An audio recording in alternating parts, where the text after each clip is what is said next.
हां, तर good morning friends. बघू शकता माझी असं मस्तपैकी गुड मॉर्निंग झालेली होती आणि मस्त फ्रेश अंघोळ वगैरे करून आपल्या किचनमध्ये एंट्री मी सकाळी केलेली होती. ठीक आहे, कारण की अंघोळीच्या अगोदर मी किचनमध्ये जात नाही. नंतर मस्त अंघोळ वगैरे फ्रेश करून आपली देवपूजा वगैरे करून घेतली आणि नंतर मला मस्त असं स्वयंपाक बनवायचं. तर मग स्वयंपाकामध्ये भाजी काय करायची, तर मम्मानी काल शेतातून येताना ही भाजी आणली होती. कशाची मला तर माहिती नाही. त्याच्यासाठी कांदा वगैरे, लसूण पेस्ट वगैरे हे सर्व लागतं. त्याच्यासाठी मग मी ते चिरायला वगैरे घेतल्यानंतर मग वरण पण टाकून दिलं आणि अहोंनी असं काही मला खायसाठी आणलं होतं. म्हणजे मला असंच काही काही आवडते खायला.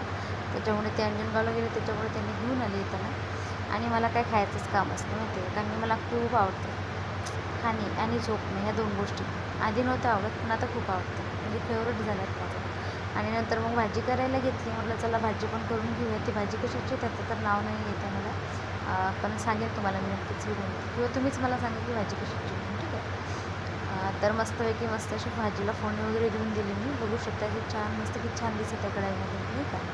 तर माझे व्हिडिओ जर तुम्हाला आवडत असेल नक्की लाईक सबस्क्राईब करा प्लीज. ठीक आहे. कमेंट्स करा, म्हणजे जेणेकरून माझ्या व्हिडिओमध्ये जर काही म्हणजे असं चुकत वगैरे असेल ना, तर मी ते नक्कीच म्हणजे व्यवस्थित करेल. ठीक आहे. आणि मग नंतर सकाळचा चहा बघा मी किती लेट घेते. नंतर चहा ठेवला मस्त की माझ्यासाठी, आणि मेनू बघा राईस केला, परत वरण आणि भाजी आणि चपाती. ठीक आहे. तर माझे व्हिडिओ जर आवडत असतील तर लाईक कमेंट सबस्क्राईब करा.